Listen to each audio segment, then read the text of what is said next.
নমস্কাৰ বন্ধু বান্ধৱী সকল কি খবৰ আপোনালোকৰ আশা কৰো সকলো ভালে কুশলে আছে আপোনালোকৰ আশীৰ্বাদত মই একদম বিন্দাস আছো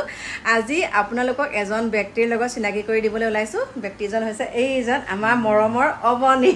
বয়সত মুতকে ডাঙৰ কিন্তু মানে আমি বহুত মৰম চেনেহৰ মাজেৰে মানে মই যেতিয়া এইখন ঘৰলৈ বিয়া হৈ আহিছিলো হয় হয় যেতিয়া বিয়া হৈ আহিছিলো তেতিয়া অবনী পাইছিলো অবনী বুলি মাতিছো যেহেতুকে আমাৰ এওঁতকে সৰু আৰু আজি অবনীক আপোনালোকক দেখাই দিছো ইফালে আছে আমাৰ ডিকু দেহা এফালে আমাৰ এওঁ মিচিক মাছাক হাঁহি আছে আৰু এটা কাৰণে দেখাইছো যেতিয়া আমাৰ কাকু দেহা জন্ম হৈছিলে ইহঁতে ডাঙৰ দীঘল কৰিছিলে হয়নে নহয় ক ভালকে ক